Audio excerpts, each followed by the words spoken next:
नमस्कार। ज़्यादा वक्त ज़ाया ना करते हुए शुरुआत करेंगे इस पॉडकास्ट की और बात करेंगे, चर्चा करेंगे उस विषय पर जिसकी चर्चा पूरे देश में ही हो रही है। देश नहीं, हर जगह हो रही है। बिहार में भी हाल ही में चुनाव हुए हैं और नतीजे आए हैं और नतीजे कुछ ऐसे आए हैं कि इस पर चर्चा होना भी बेहद ज़रूरी है। तो आज मेरे साथ मौजूद हैं मेरे सहयोगी अंकुर त्यागी। उनके साथ हम चर्चा करेंगे और किस तरीके से इस बार ऐतिहासिक जीत कहेंगे हम एनडीए की बिहार में हुई है। 202 सीटों पर 243 में से अगर 202 सीटें आई हैं एनडीए के पास तो ये ऐतिहासिक जीत ही है। बीजेपी ने भी इस बार काफ़ी ज़्यादा बहुमत से जीत हासिल की है।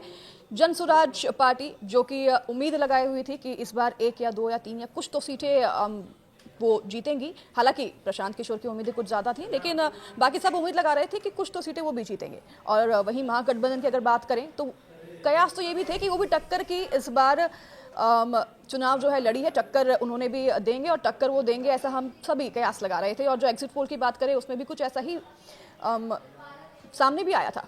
लेकिन जब नतीजे आए हैं अंकुर, तो उसे देखकर हर कोई शौक में है कि आखिरकार ऐसा हुआ क्या कि एनडीए, खासतौर पर अगर बीजेपी की भी बात करें, कि इतनी ज़्यादा बहुमत के साथ बिहार में उन्होंने जीत हासिल की है। क्या वो एक फैक्टर हो सकता है ऐसा जिसमें कांग्रेस पीछे रह गई और आरजेडी पीछे रह गई और प्रशांत किशोर जिन्होंने 2 साल तक पदयात्रा की है, प्रशांत किशोर की पार्टी पीछे रह गई, बल्कि ज़ीरो उन्हें सीट ही नहीं मिली, शून्य पर वो आ गए हैं। क्या वो फैक्टर हो सकता है जिस पर बीजेपी ने बाजी मार ली या एनडीए ने बाजी मार ली? देखिए चित्रा, अगर हम बिहार चुनाव का एक एनालिसिस करें तो उसके कई आयाम हैं। वो एनालिसिस ऐसे नहीं हो सकता कि हम कोई एक फैक्टर को जिम्मेदार माने।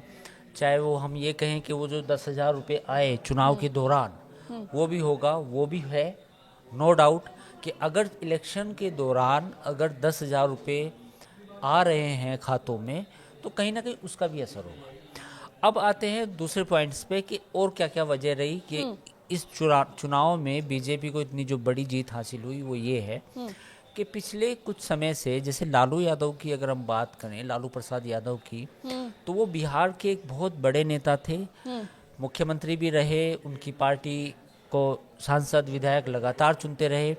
लेकिन लालू यादव जी का जो करिश्मा, जो उनका जो वोट बैंक था, वो एमवाई नहीं था, वो एमवाई से बड़ा था। यानी कि मुस्लिम यादव से बड़ा एक उन्होंने वोट बैंक अपना तैयार किया था। आज जो लोग एनालिसिस करते हैं वो उसमें कहते हैं कि केवल एमवाई की बात है कि मुस्लिम और यादव थे। नहीं, ऐसा नहीं था। उसमें अति पिछड़ा, दलित और बहुत सारे जो छोटी छोटी जातियां हैं वो भी लालू प्रसाद जी के पीछे लामबंद हुई थी। तो पहला पॉइंट तो ये है। तो आज तेजस्वी का जो भी उन्होंने इस चुनाव में गए, तो कहीं ना कहीं वो बाकी जातियों को अपने साथ लेने में नाकामयाब रहे। तो दूसरा पॉइंट ये है। तीसरा पॉइंट ये है कि बिहार में बीजेपी ने जंगल राज का मुद्दा उठाया, तो उसका काउंटर देने के लिए तेजस्वी के पास कुछ नहीं था। क्योंकि होता क्या है कि जो अतीत की चीज़ें आपको हॉन्ट करती है, या उस समय जो भी स्थिति रही बिहार में, जो जंगल राज कथित तौर पे जो जिसकी बात की जाती है वो रहा, तो उसका आज आपको, आप नई पीढ़ी हैं, नए नेता हैं, युवा है, तो आपको उस नैरेटिव को ध्वस्त करना था। तो उसकी रणनीति वो नहीं बना पाए। तीसरा चौथा पॉइंट ये है। और पांचवा पॉइंट ये है कि कहीं ना कहीं तेजस्वी का जो खेमा था वो अति उत्साह में था। उसको लगता था कि बीजेपी जो है इस चुनाव में उतना अच्छा नहीं कर पाएगी, मेरी रैली में भीड़ आ रही है। लेकिन बीजेपी ने लास्ट मोमेंट तक चुनाव को पलटा है। उनकी जो मशीनरी थी, एक एक सीट में उन्होंने एक एक मंत्री को लगाया था, विधायकों को लगाया था, बाहर के जो राज्यों के लोग हैं वो गए, उन्होंने एक एक विधानसभा सीट की मॉनिटरिंग हुई। खुद अमित शाह जो गृह मंत्री हैं वो खुद बैठकों में हिस्सा लेते थे पटना के मौर्या होटल में, और रात रात भर वो मीटिंग करते थे। तो बीजेपी ने लास्ट मोमेंट तक इस चुनाव को लड़ा है। और तेजस्वी कहीं ना कहीं ये कैलकुलेट करने में गलती कर गए कि उनकी रैली में जो भीड़ आ रही है, जो नौकरी की बात है, वो एक बड़ा मुद्दा है। वो ये बात भूल गए कि वो जो 10,000 रुपये भी आ रहे थे, जो महिलाओं को मिलने भी थे, और नीतीश कुमार की जो छवि है महिलाओं की, वो 10,000 रुपये से भी बढ़ के है। क्योंकि पिछले, आपको बहुत कम लोगों को उस तरह से एनालिसिस नहीं किया होगा, बिहार की जो पुलिस है उसमें महिलाओं की जो हिस्सेदारी है वो देश में सबसे ज़्यादा है। यानी कि महिलाओं को लेके नीतीश कुमार के प्रति जो उनका एक रुझान है वो पहले से रहा है, वो अब का नहीं है कि हम केवल ये भी बात कहें कि 10,000 आए, डेफिनेटली उसका इम्पैक्ट हुआ, नो डाउट। लेकिन वो जो पुलिस भर्ती में उनको रिजर्वेशन मिला, सीटें महिलाओं के लिए आरक्षित की गई, फिर वो जो टीचर्स की वैकेंसी आई वो, फिर जो शराबबंदी हुई और फिर जो लॉ एंड ऑर्डर जो बेटर हुआ, उसका भी कहीं ना कहीं नीतीश कुमार को बेनिफिट मिला है। जी देखिए, 10,000 की बात की आपने, उसे एक तरह से हम चुनावी भाषा में मुफ्त रेवड़ी भी कहते हैं। वो चुनाव के पहले दिए जाते हैं लोगों को, आजकल ये योजनाओं के नाम पर दिए जा रहे हैं, हालांकि बात वो है। लेकिन एक और बात यादव परिवार के और जो सुर्खियों में भी है अभी, जैसे कि रोहिणी ने नतीजे आने के बाद पोस्ट किया और इतने आरोप लगाए, उन्होंने पार्टी छोड़ दी और बोल दिया कि परिवार से मेरा कोई रिश्ता नाता नहीं है। तो जैसे कि हमने देखा कि यादव परिवार अपने आप में ही बट गया है, तो ये एक दूसरे के वोट काटने के चक्कर में क्या ये भी पॉसिबिलिटीज हैं कि इस वजह से भी यादव परिवार जो है, तेजस्वी यादव जो है, वो थोड़ा पीछे रह गए? हालांकि तीसरी बड़ी पार्टी उभर कर वो नहीं, आई है देखिए इस चुनाव में। परिवार में बिल्कुल एक सवाल आपने सही पूछा कि परिवार में अगर कलह होती है तो कोई भी इस तरह से चुनाव नहीं लड़ सकता। सेम स्थिति आज से 5-6 साल पहले समाजवादी पार्टी में थी, जब अखिलेश यादव की ताजपोशी हुई थी, उस समय भी परिवार में एक तरह से कलह हुई थी। लेकिन ये अखिलेश यादव की समझदारी कहें या एक सूझबूझ कहें कि उन्होंने पूरी पार्टी को और जो घर की जो लड़ाई होती है, जो मतभेद होते हैं, उसको बहुत अच्छी तरीके से सुलझाया। और आज शिवपाल यादव अखिलेश यादव के साथ हैं। आज समाजवादी पार्टी के अंदर घमासान नहीं है और अखिलेश यादव एक सर्वमान्य नेता हैं और वो अपनी पार्टी को आगे बढ़ा रहे हैं, साथ ही उनको परिवार का सपोर्ट भी मिल रहा है। तेजस्वी की जहाँ तक बात है, तेजस्वी को के साथ अभी जो सिचुएशन है वो काफ़ी चिंताजनक है पार्टी के लिए, इन द सेंस कि अगर भविष्य में इस तरह की घटनाएं होंगी तो फिर आरजेडी को ये समझना कि वो कोई बिहार में एक बड़ी फोर्स रह पाएगी मुश्किल है, क्योंकि इस तरह हाँ। की घटनाएं कहीं ना कहीं किसी भी पॉलिटिकल नेता को कहीं ना कहीं उसका कद डाउन करती है, लोगों के मन में एक सवाल भी पैदा करती है कि भाई इनके घर में अच्छा नहीं चल रहा। और ख़ास तौर पर उनकी जो बहन है, हालांकि इनका पारिवारिक मामला है, उनकी बहन ने जिस तरह के आरोप लगाए हैं वो काफ़ी गंभीर है। जी, एक बार रिपीट भी कर देती हूँ, उनकी बहन ने कि क्या आरोप लगाए हैं। रोहिणी ने ये आरोप लगाए हैं कि उन्हें गाली गलौज घर में दी गई, चप्पल उठाकर भी मारने की कोशिश की गई। इतना ही नहीं, रोहिणी को ये भी बोला क्या कि जो किडनी तुमने अपने बाप को दी है वो टिकट के लिए दी है, पैसों के लालच में दी है, तुमने अपनी गंदी किडनी दी है। ये सब बातें रोहिणी ने आकर सामने कही है। और इस पर अब जो पार्टी है, बीजेपी या फिर दूसरी पार्टी कहें, एनडीए कहें, या फिर अलग अलग नेता जो भी हैं, वो सामने आकर अपना पक्ष रख रहे हैं और अपनी सफाई भी दे रहे हैं। वो कह रहे हैं साफ तौर पर अंकुर कि तेजस्वी यादव जो है उनका चरित्र ही ऐसा है, वो देश के लिए भी इतने हानिकारक हैं। जिस तरीके से वो परिवार में स्थिति बना के बनाई हुई उन्होंने है, वो वैसे ही देश के लिए, बिहार के लिए भी इतने ज़्यादा ही डेंजरस हैं। तो ये तो साफ तौर पर जताता है कि जंगल राज की स्थिति जिस पर लगातार वार करते हुए बीजेपी नजर आई, एनडीए की जो पार्टियां हैं नजर आई, तो फिर तो घर में ही अगर ऐसी स्थिति है तो फिर जंगल राज की बात से तो हम नकार ही नहीं सकते कि उनकी पार्टी के दौरान हो सकते हैं। नहीं, देखिए जो आपने घर की स्थिति का जंगल राज से तुलना की वो एक अलग अलग बात है। जंगल राज का जो वो उनके पिताजी के कार्यकाल में था, इस समय की अगर हम बात करें तो इस समय जो घर की स्थिति है, पर इससे उनकी छवि पर पार्टी की बहुत ज्यादा असर पड़ेगा आने वाले समय में भी। ऐसा हो ही नहीं सकता कि घर में कलह हो और असर ना हो। उनकी जो छवि है, जो पार्टी की छवि है, उस पर असर पड़ेगा, क्योंकि उनकी पार्टी का जो प्रदर्शन है बेहद खराब है, 25 सीटें बेहद कम है जी। तो ऐसे में ये जो तेज प्रताप यादव ऑलरेडी अलग हो चुके हैं, रोहिणी अलग हो चुकी है, उनकी एक दो और बहनें हैं, राजलक्ष्मी और चंदा, रागनी, वो भी शायद दिल्ली की तरफ जाने वाली है। तो ये परिवार में जब इस तरह का बिखराव आता है, किसी भी बड़े राजनीतिक परिवार में जब ये बिखराव आता है तो इसका असर तो होता है। और कोई ये कहे कि असर नहीं होगा, नहीं। अब बात आती है कि तेजस्वी की, अब तेजस्वी को देखना होगा कि गलती किसकी, अगर उनकी है तो वो देखें, अगर कहीं आपस में जो मनमुटाव है परिवार में उसको दूर कर सकते हैं। लेकिन अब ये सोचना कि इसका असर नहीं होगा, देखिए इसमें सब तरह की बातें हैं। रोहिणी के जो आरोप है पब्लिक डोमेन में आए जी, और किसी महिला जब ये इस तरह की बात करती है और तो कहीं ना उस कहीं राज्य में जहां पर सबसे ज्यादा महिलाएं वोटर्स उभर कर सामने आई हैं। हाँ, महिलाएं वोटर तो कहीं ना कहीं बीजेपी भी इस मुद्दे को उठाएगी, बाकी लोग भी उठाएंगे और वो ये दिखाएंगे कि अगर आपके घर में ऐसी स्थिति है तो फिर बाहर क्या जी, स्थिति राज्य होगी। की महिलाओं की क्या हाँ, कद्र होगी। अच्छा, ये तो बात हुई तेजस्वी यादव की, आरजेडी की और बीजेपी की, जेडीयू की। बात यहाँ पर एक जो है सबसे ज़्यादा फोकस भी रही है, केंद्रित भी रही है, वो प्रशांत किशोर। उन्होंने बहुत ज़्यादा बातें की, वादे किए, 2 साल से पदयात्रा भी कर रहे थे। वो सीधे तौर पर कह रहे थे कि मैं सिर्फ और सिर्फ बिहार में विकास लाना चाहता हूँ। उन्होंने मुद्दों की बातें भी की, अनलाइक जो कांग्रेस वोट चोरी के मुद्दे के पीछे रही पूरे समय पर लेकिन उन्होंने मुद्दों की बातें भी की। उनके कैंडिडेट्स को अगर देखें तो आईएएस रिटायर्ड, आईपीएस रिटायर्ड, काफ़ी ज़्यादा पढ़े लिखे उनके कैंडिडेट्स भी रहे, लेकिन फिर भी एक भी सीट वो नहीं जीत पाए। इसका क्या मुख्य कारण हो सकता है? क्या अभी भी बिहार में समय लगेगा मुद्दे की राजनीति आने के लिए? बिल्कुल समय लगेगा और प्रशांत किशोर को ये समझना पड़ेगा कि ये समय अभी उनके लिए काफ़ी मतलब लंबा रास्ता है। ये रास्ता वो नहीं है। कुछ लोगों ने ये भी कहा कि क्या प्रशांत किशोर, जैसा उन्होंने दावा किया था अपने वीडियोस में कि मैं राजनीति छोड़ दूंगा, तो क्या वो राजनीति छोड़ देंगे। लेकिन एक्स पर लगातार उनकी पार्टी की तरफ से पोस्ट आ रहे हैं तो उससे ऐसा नहीं लगता कि वो राजनीति छोड़ेंगे। दूसरी बात ये है कि अब जो पोल की जो डायनामिक्स है वो बदल चुकी हैं। अगर हमें ये लगता है कि केवल हम मुद्दों की आधारित राजनीति करेंगे तो वो नहीं है।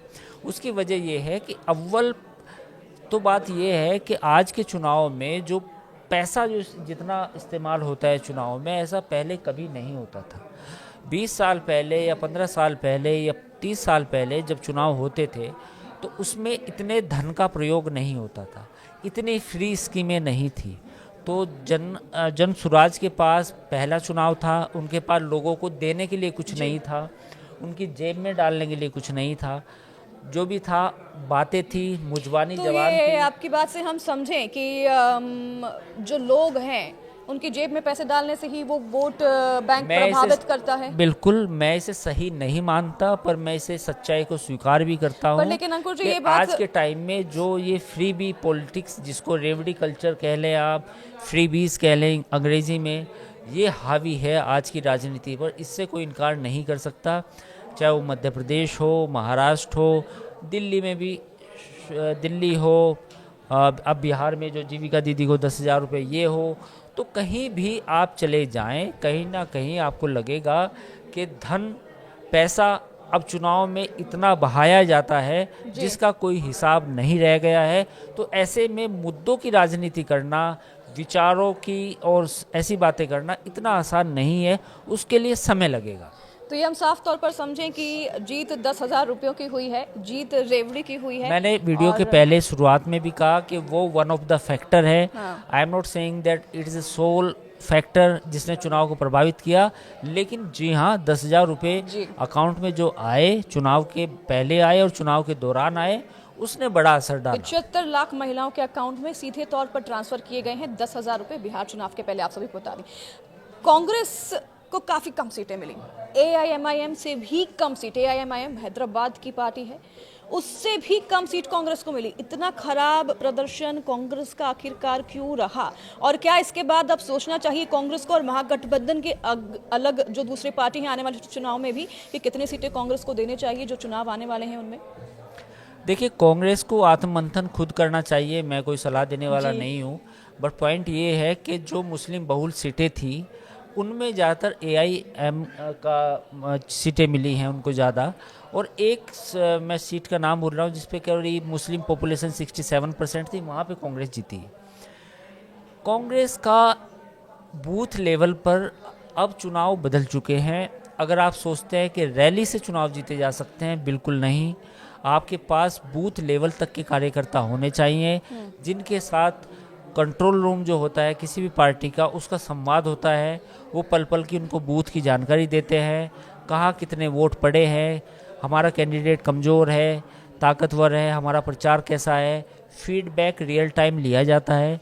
रैलियों का ज़माना चला गया जब गाँव से उठकर लोग जाते थे रैली में शामिल होने के लिए, बस में उनके लिए बसें भेजी जाती थी।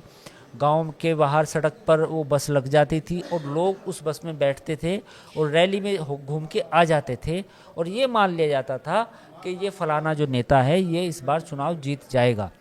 अब गेम दूसरा है। अब गेम दूसरा ये है किसके वार्ड में किसके बूथ पर कितने वोट हैं, हमारे कितने हैं, विपक्ष के कितने हैं, उसका एक डेटा निकाला जाता है। अपने लोग कार्यकर्ता हर जगह करे तैयार किए जाते हैं और पूरा एक ज़मीन लेवल पे काम होता है। तो मुझे लगता है कि कांग्रेस को इस तरफ सोचना चाहिए। अच्छा, एक और सवाल पूछना चाहूँगी मैं आपसे कि ऐसा नहीं लगता आपको कि कांग्रेस में जैसे कि राहुल गांधी के अलावा कोई ऐसा चेहरा नहीं रहा जो कि कांग्रेस को वहाँ पर बेहतर तरीके से दर्शा सके? और राहुल गांधी जब वो स्वयं ही पद यात्राएं कर रहे थे और जब वो स्वयं ही बिहार के लिए मुद्दों पर बात कर रहे थे तो वो इलेक्शन आने के दौरान ही गायब हो गए और ऐसा लगता है कि मुद्दा विहीन वो रहे हैं। वोट चोरी की बात वो ऐसे राज्यों में कर रहे हैं जहां पर 40% जो लोग हैं वो वोट देने ही नहीं जाते।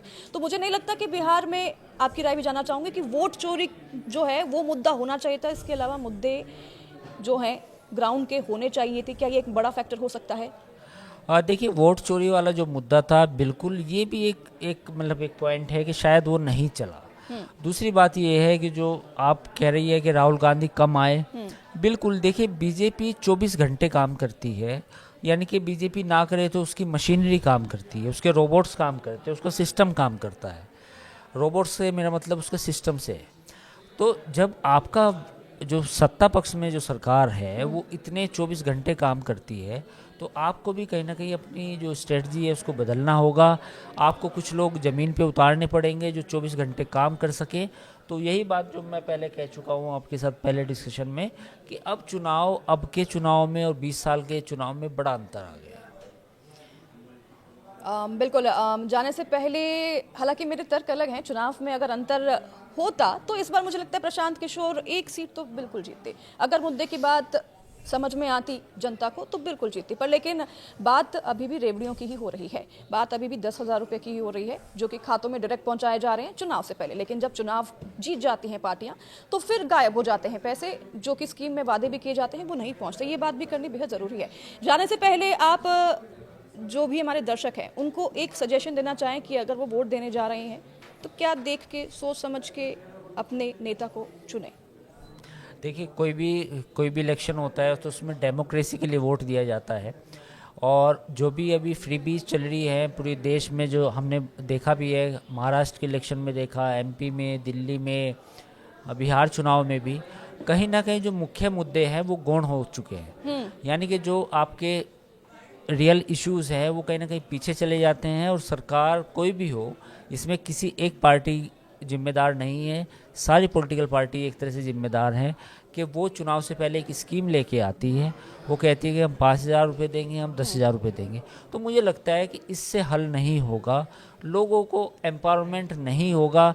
कुछ समय के लिए उनकी जेब में पैसा आएगा जो ज़्यादा उनको बेनिफिट नहीं देगा। तो आपको, मुझे लगता है कि लोगों का जीवन स्तर सुधारने के लिए सरकार को कुछ करना चाहिए और इस पे ज़्यादा ध्यान देना चाहिए। तो लोग, जो भी हमारे दर्शक हैं, उनको साफ तौर पर यही संदेश है कि आप सोच समझकर लॉन्ग टर्म के लिए वोट दीजिए, शॉर्ट टर्म के लिए उन्हें वोट मत दीजिए जो आपको अभी वादे कर रहे हैं, अभी फ्रीबीज दे रहे हैं, क्योंकि ये फ्रीबीज जीवन भर काम नहीं आएगी। पर लेकिन अगर आपके राज्य में बेहतर सुविधाएं होंगी, बेहतर इंफ्रास्ट्रक्चर होंगे, बेहतर लॉ एनफोर्समेंट होंगे तो आप खुद ही सक्षम होंगे, इतने कारगर बनेंगे, आपके पास जॉब होगी तो, कि आप फ्रीबीज का इंतज़ार नहीं करेंगे चुनाव आने के लिए।